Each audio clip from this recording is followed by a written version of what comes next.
Alright, so this week I wasn't quite sure what I was going to do, and then I ended up checking out Thank You for Your Service at the library because I actually ended up missing it last year when it came out. It kind of ended up getting overshadowed, at least for me, by Only the Brave, which I think obviously it's Miles Teller playing a real character in these harrowing situations, and they were so close together. I'm pretty sure he was promoting them like simultaneously. So this one kind of just ultimately ended up slipping by me. And then as I was watching it, it was like I'm kind of getting Home of the Brave vibes, only much better.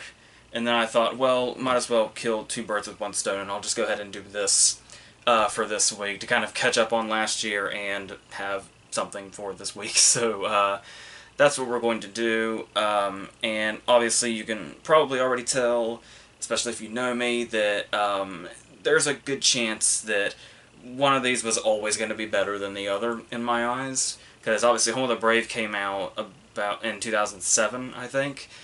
So 11 years ago. And yeah, so I decided to revisit it strictly for this, just to see maybe in 11 years, maybe it got better or something. Um, well, why don't we start with Thank You for Your Service? So, obviously, our writer and director is Jason Hall, who we all know as the Oscar-nominated screenwriter for American Sniper. And the interesting thing about this is that we have Miles Teller doing that. First off, he is apparently in charge of a dozen people, we end up learning. And the great thing that Miles Teller has been able to do is to kind of conquer this or overcome this whole thing where maybe this is just me. I know he's played characters that are obviously younger, like Whiplash and The Spectacular Now and stuff like that. But he's also been getting saddled with parts like this and Bleed for This, where he's kind of going through like he's kind of dancing on the Jennifer Lawrence territory, to where it's kind of like he looks so much younger than the character is probably supposed to be. But he is able to actually overcome that and pull it off and make it more believable as the movie goes on. Of course, I think it also is just a matter of he just in general looks younger than he actually is. So at first I was having a little bit of trouble buying him as this character, but then as it went on and he was able to really hit almost all the emotional points necessary, then it all started to come together pretty nicely. And so it does kind of have there's some pretty obvious Deer Hunter vibes to it. Obviously, both of these stories are the whole. It's the thing we've kind of seen so many times before. Decades and decades back, all the way back at least most famously in the older days to like the best years of our lives, where it's the wartime stuff and then they come home. It's Iraq for both of these movies. And obviously, they have to return to their home life, and things may not be the same. So, in particular, with the Deer Hunter vibes, you kind of obviously, just in general, you can probably imagine just on setup alone where these comparisons would come in. But then we actually get very similar scenes, like the bar scene when they are dancing around and saying, "Here it's what is love," instead of "Getting my eyes off you," but still. And then there is actually a scene where they go hunting.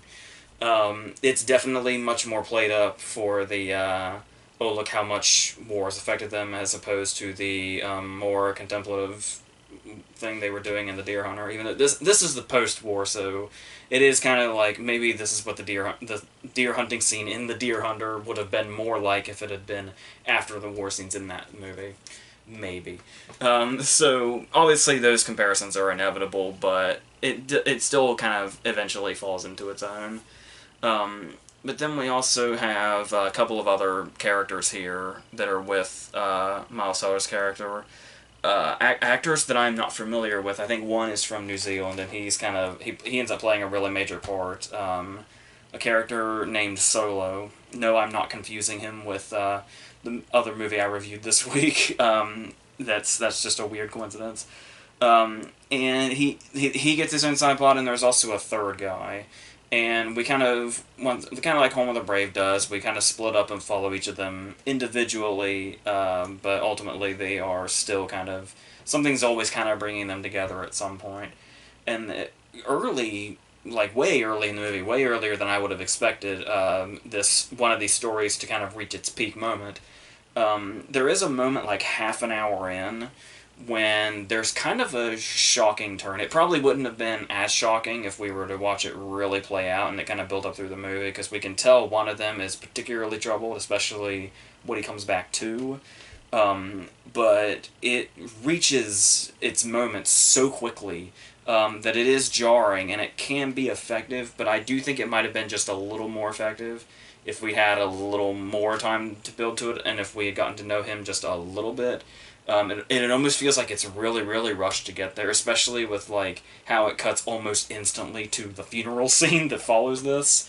But yeah, but it still is fine, and is still certainly effective in regards to how quickly it reaches that point. But I do think just a little more build up might have helped it out even more.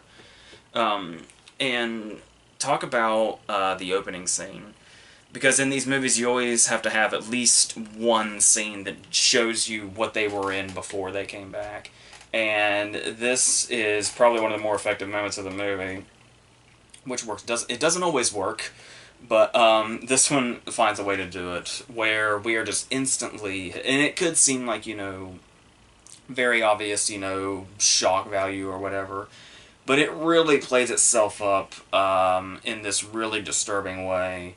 This it involves a headshot that is survived, but they still just find a way to make it this really graphic and disturbing thing of Miles Teller picking this guy up who's like a really close friend, who's bleeding out of his head, like all by the way Teller is carrying him. His head is bleeding out all over Teller's face, and he's like breathing in that blood, and like, and it's real, and it even goes further.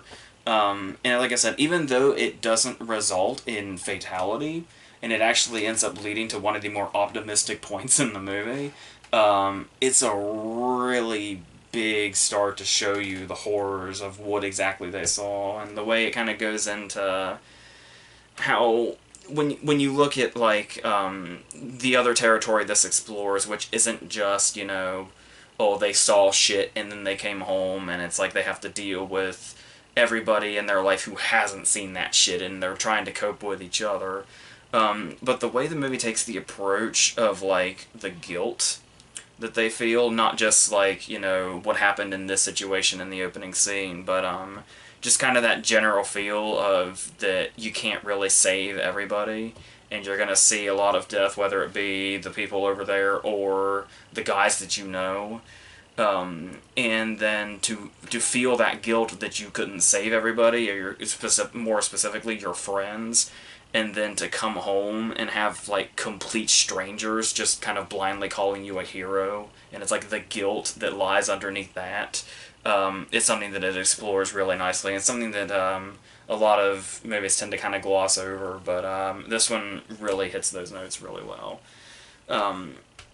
And they also do it in a way that feels a bit unconventional, because obviously with a story that's so conventional, you gotta really work around that to stand out.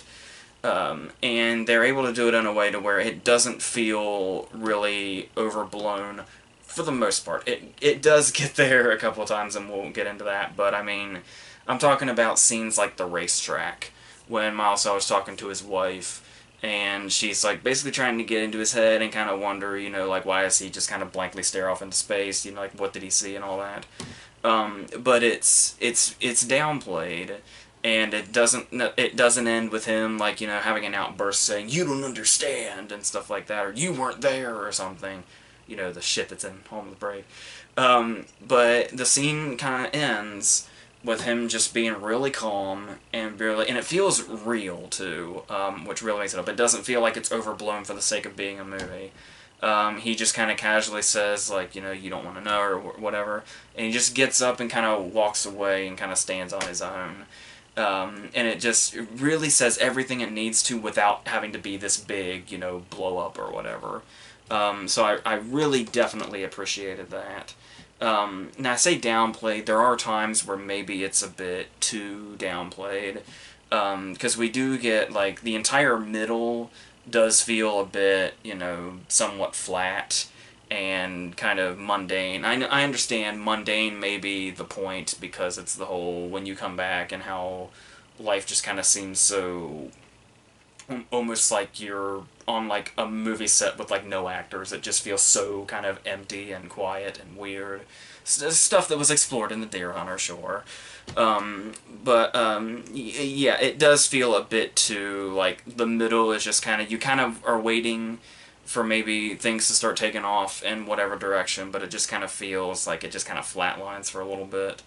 And this is especially the case when it gets to Solo's subplot and his like just the whole drug thing that he got into is kind of it just feels like it's gone way too much off in its own direction, like almost like this could maybe be another movie, but in this one it just kind of feels out of place, and yeah, like we're just getting way too off, and it's not executed well enough to even be like a well, I like that portion of the movie, but it's doesn't fit in. No, it's just like a that just doesn't need to exist. That just doesn't need to be there.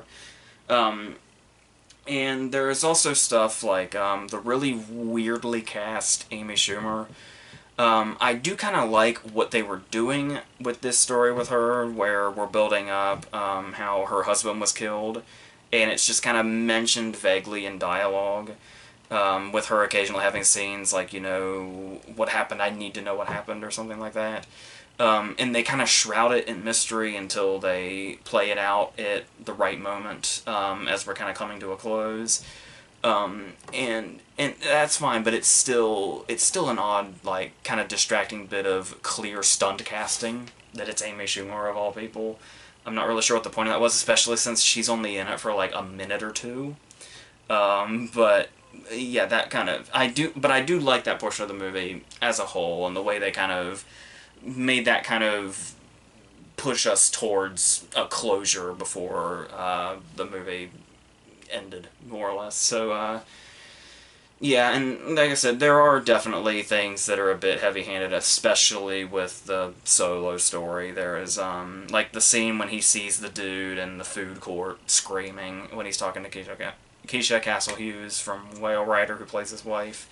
Yeah, there is a scene where he's like playing video games and he has flashbacks and rips a door down, and it's like, yeah, this is the stuff you were good about avoiding, and then, you know, not to say it doesn't happen. I'm not saying that. I am just saying that if you're gonna do that in a movie, you need to make it more effective to the point that it just doesn't seem like it's this very surface level portrayal of PTSD and all that, which it does kind of come off of. Like the larger it is, the more overplayed that it seems, and it's like this.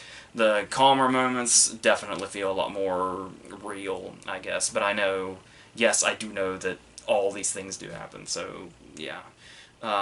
But there's also some of the times where it's like the way the flashbacks are triggered. Obviously, a lot of times it's probably gonna feel forced or cliche. But then there's stuff like when it's triggered in the middle of a sex scene at the most unexpected time, in the most unexpected way, that's kind of, it feels out of nowhere, but it also is kind of jarring in an effective way too, because it hits you at like you kind of feel exactly where Teller's coming from. You kind of feel his perspective when this just comes at the most unexpected moment. So I thought they actually did handle that well, even though, once again, it may seem like forced shock value, but in regards to putting you in his shoes, I think it does actually kind of work in some roundabout way. And yeah, when I was talking about, not so much the downplayed angle, but just in general, the not seeming like it's beating you over the head with what it's trying to say, with the whole thing about, obviously, the title is almost said in jest. The fact that it's the title of the movie, because obviously we're looking at stuff like how they're treated when they come home, and how it's not exactly what you think it would be or what you might expect it to be, and the whole thing where it's it could have been really like when they go there and they realize that they're gonna not be able to get the help that they need for like 6 to 9 months, and Teller has the scene where he basically says, you know, most of these guys I don't think have that. So you're going to have to do something about that. But it feels very much like this is coming from a real place, and it doesn't feel like it's some... It doesn't feel like a movie scene, if you know what I mean. It doesn't feel like it's blown up to be really dramatic and kind of added for the flair of it all. He does play it in a very real way, and that definitely... Obviously, this comes with how Jason Hall portrays it, but also the way Teller played it definitely was going to make or break it, so that was very important. And talking about that stuff, it did make me wonder if it was going to be like when you learn exactly what the story is and you see the title of the movie, it was kind of like, I was wondering how much, cause it's not as cynical as you might think it is based on that. Like, I was actually starting to expect something like, obviously not the movie adaptation, because they're so different, but if you read the book for Billy Lynn's Long Halftime Walk, that's kind of what I started to expect out of this, and that kind of seems like what it could have ended up being. But they don't really... There's a little bit of cynicism in there, you can tell, in regards to just that kind of underlying thing, but it doesn't really go in that direction as much as you would think it does. So it is kind of... There is definitely a sincerity to it, which does give it a strength that maybe, you know, making it an all-out, you know, fuck you to the whole situation probably would have been. So, yeah. So overall, it's fine. It does definitely have those moments where it kind of flatlines a little bit, and it's, you know, the PTSD stuff is maybe played up in a bit too of a movie-like way, but for the most part, it does work well in kind of trying to avoid those usual cliches we see in movies like this. Speaking of, might as well go into Home of the Brave real quick. So, this movie is actually brought to us by Irwin Winkler.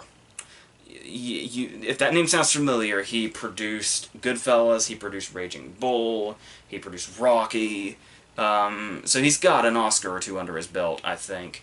And obviously, he's still very much, old as he is, he's still very much in the producing game. But you might notice a little something about his directing career. This seems to have ended it. Now, that could have been a choice. Maybe he just hasn't come across a script yet that he feels passionate enough about to direct. Or maybe it has something to do with this movie. I don't know. I can't say for sure. I know what I'd like to think it is, but I can't say anything for sure. So, once again, we start off in Iraq, kind of somewhat seeing the horrors. They look significantly cheaper than they do in a lot of other movies, despite the big name director and the big name cast, somewhat. So we do have a big cast here. We do have Samuel L. Jackson, who once again, as the lead, this could be a very appealing story that he could work with very well. And then we've got Jessica Biel. And it's like, there's a big scene towards the beginning where like all shit breaks loose, and we know something's gonna happen in this scene to make all these people basically go home with PTSD. So we have Jessica Biel basically getting blown up, losing a hand, and she's laying there, and then it's like, I'm sorry to get too cynical or anything, but it's like, as Jessica Biel's laying there, like writhing in pain, it kind of occurs to me not, oh man, like, you know, this is, you know, really intense, and it's like, oh, this is going to be, you know, really emotionally investing or whatever. It's like, now I watch this and I sit here and think, now, has there ever in the history of movies been a time where I was watching a movie and I thought, gee, I hope Jessica Biel's going to be okay? That's probably mainly a criticism towards the casting, because I particularly don't think she's that convincing of an actress in most material, let alone material this heavy. I don't think she was the right choice. But we do have that, but we also have 50 Cent here. 50 Cent probably comes out the most unscathed, weirdly enough. Because his subplot is just small enough, but makes just enough of a point to where he's fine. Like the scene where he has to confront Tommy at the group and all that. He's not bad in it. And we've got basically who more or less feels like our lead, Tommy, who is Brian Presley. So, there's one big question that comes out of Home of the Brave. The big question isn't how much of a toll does war take on people. The question certainly is not, is Jessica Biel going to be okay? No. The big question you come out of with Home of the Brave, especially if you look at the cover, is who in the fuck is Brian Presley? Well, much like Irwin Winkler's directing career, you kind of look at this and you're like, I haven't really heard that name much after this movie. I wonder if this movie has something to do with it. Now, I don't want to hate on this dude. I mean, maybe he's like I've actually had to look him up. Because he's in like a couple of other things I saw, but I don't remember seeing his face in. But I guess he's done like some charity work, so I won't hate on him or anything, but I will just say that the plot is set off when his best buddy, Chad Michael Murray, is killed in battle. And he's in it for like 30 seconds before that happens, and it's like, I don't think there's a lot of bad things in this movie that probably easily could have been solved if you gave Chad Michael Murray the part instead of this dude. Because, I mean, you may think, like, you know, oh, he's like the one real guy or whatever, and you may not think he's that great. I don't know. I think he's got a lot more. I remember Chad Michael Murray when he's in movies. I do. You know, the funny boyfriend in Freaky Friday. He's kind of the badass kind of brother in House of Wax. Even Cinderella Story is kind of charming too. You could have easily upped this movie a bit if you put somebody with a lot more presence in this role. And you have the dude here, and you make him the dude that dies in the first 2 minutes. So that's a problem, because you have these scenes that could work, maybe. I don't know if some of these scenes are worse. Some of these things are totally and completely inexplicable, like, say, the way when we talk about how the war takes the toll on them, like, for instance, or when they just have flashbacks at random times. Like, I was talking about the really effective scene in Thank You for Your Service, when Miles Teller is having sex with his wife and then suddenly has a really jarring vision at the most unexpected time. But then Home of the Brave has stuff like Jessica Biel's at a school, and she goes out onto a field. She goes out onto a field and has a brief vision of her in Iraq shooting a basketball. I don't know, but then there's the scene I'm kind of building to here, which is when Tommy has a bit of road rage, which I guess is brought on by the war or whatever. Because here's the thing: is he's out driving and then a car pulls out and like cuts him off, and this turns. I'm not even really sure. Well, I watched this scene and then I rewound it and watched it again, just to make sure I was still as lost as I was. Like, maybe I missed something, but not really. What seems to have happened here is this car cuts him off, and it gets him pissed off, and then it's just driving in front of him, and it's like, he's pissed off, I think, because he can't get around the car, or the car's going too slow. But at the same time, it's played up like it's some, like, high-speed pursuit. It's almost like he saw somebody or had, like, a vision that this was somebody that... But then he, like, pulls up and it's, like, just some woman. And it's like, I don't know what he was expecting to see, but when he sees this woman, he just kind of quits. And he's like, oh no, I must be crazy or something. I don't know. I really don't know what the fuck that scene is, even after watching it twice. Maybe I, like, totally missed something that they had said earlier that I just forgot. But, no, as far as I can tell, that scene makes no fucking sense whatsoever. So there's that. And then he gets a job at a movie theater, kind of trying to come back into civilian life, or whatever. And there's a few things wrong with this scene. For starters, Jessica Biel's in it. And when she shows up, Tommy has this little monologue where he talks about how it basically makes him sick to work in this movie theater and watch people go into movies, because after what he's seen in the war, the movies just seem so unimportant. If you were going to say that and try to make that point, I think you're using the wrong medium. Because I don't know if you're trying to say that the movie you're making, goes beyond that, transcends it, and is the important movie because it's really showing this stuff the way it should be shown or something. Or if it's siding with Tommy and basically saying that its whole existence is pointless. I'm actually more inclined to agree with the second part there. Obviously, I don't think movies are unimportant, but this particular movie, I think we all could live without. So I'm conflicted in this argument.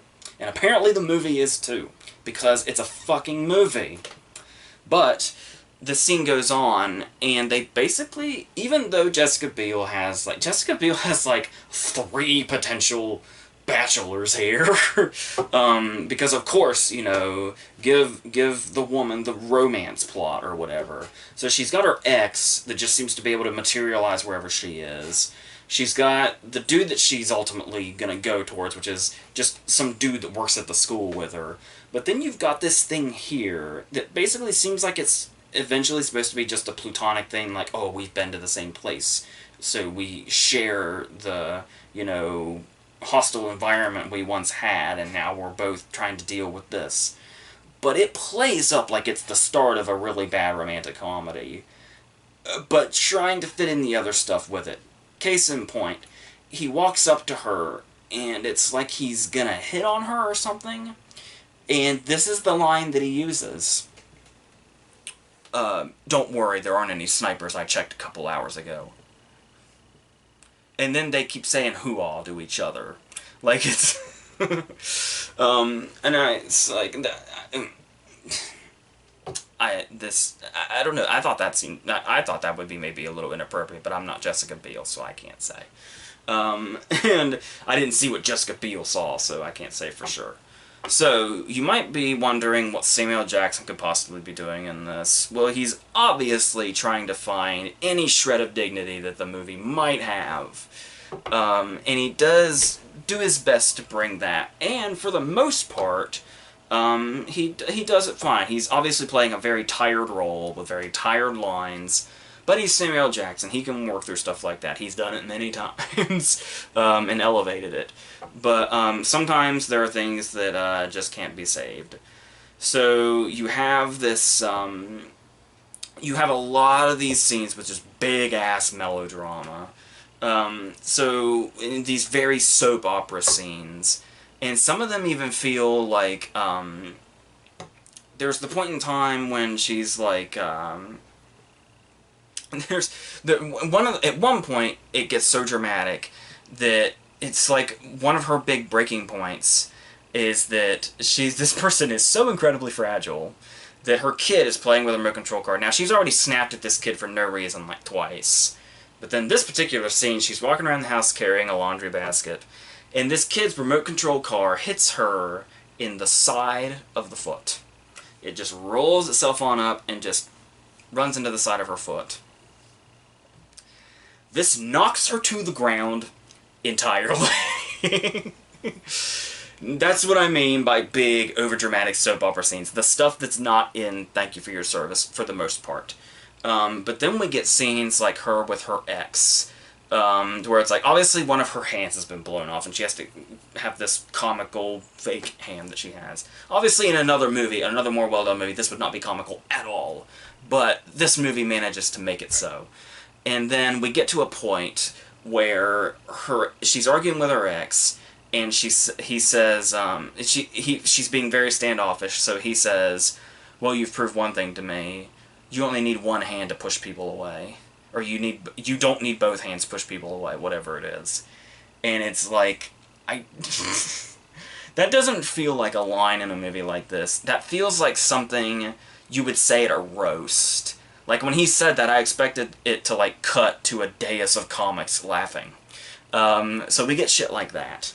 But then you want to talk about more, like, soap opera scenes. Here's the stuff, like, we get, like, the scene when, Samuel Jackson's kid gets in trouble. But the thing is I think we're supposed to like the point of view of Samuel Jackson and his kid's point, not the point of view of the principal. And the reason for this is for one shot, where it's like they definitely want to play up that this principal is some big villain, because it's just in a principal's office, and it's a back and forth shot, where they're like, you know, debating or whatever. And then there's one shot when it cuts back to the principal, and it's like a close-up, and it's like tilted. As he makes his point. And it's like it's just this really overblown way to say, this is not the guy we should be agreeing with. And it's fucking ridiculous. And once again, just unintentionally hilarious, as most of the movie is. But then we get stuff like, there's a point in time when we have a Thanksgiving dinner scene. And this is the point where the movie goes beyond Samuel Jackson being able to save it. And it's like where it has this really kind of Lifetime movie approach, this very, very TV movie approach to alcoholism. And honestly, it's embarrassing. Like, when Samuel Jackson can't save this scene, it's, you know, something is horribly wrong. And this was like, that's like, in the decade between the two times I saw this movie, that was the scene I remembered the most for it being like, this is just, it's just really fucking stupid. And it just does not work whatsoever, certainly not as a big drama, to make this material be taken seriously. Because the movie's big problem is that it's definitely going to appeal to certain people, but the trouble here is that it feels like, to appeal to people, it doesn't need to be heavy. It just needs to show you the situations with heavy subject matter. But the scenes themselves are not. Like, if you recall the tension building in the dinner scene in What's Eating Gilbert Grape, when DiCaprio keeps screaming, "Dad's dead," and you just kept feeling that tension build. Tension like that is nowhere to be found in this scene where Samuel Jackson shows up drunk to Thanksgiving dinner. None of that is here whatsoever. There is no impact whatsoever. But people will see a guy who has PTSD from being in Iraq, who's drunk off his ass at his family's dinner table, and it's like, just on principle, you'll think you're watching something really harrowing and really intense. But the movie cannot do that. It can simply show you the situation and then just completely fuck it up by making it look like some stupid TV movie with... I struggle to say horrible acting, because I don't think I could ever say that about Samuel Jackson, but it is not bringing this scene to life. Nothing is bringing this scene to life, especially the actors on the side. So... yes, just completely ridiculous. And yeah, and it really does, like, yes, this is how it can really be for people who have gone through this, but, like I was talking about, when Thank You for Your Service found a way to go around the cliches to make it more effective, despite the fact that these can be very real situations, why in this case does it feel so cliche that it's beyond having remotely a feeling towards when you're watching it? When it has lines like, like he's all been out of shape, he's going towards the alcohol again, and his wife stops him, and she says, "What happened over there?" It's like, what the fuck do you think happened over there? You know what the fuck happened over there. That's just a screenwriter saying, this is like the vague outline of a scene like this, right? That's all we need, and then people will take to it thinking it's real heavy shit. And the little we have to do, less we have to do, the better. So, yeah. And like I said, and that's even, like I said, even though the 50 Cent scenes might be the strongest thing here, even so, there's literally a scene when he's, like, in that group, and he's doing the whole, you know, like, in the old thing where it's like you say Vietnam flashbacks, it's like its own kind of noun now, to where it's like you imagine somebody's face of like in close up, and then you just see like visuals of war over it. We actually get that shot of 50 Cent. That's how fucking heavy-handed this bullshit is.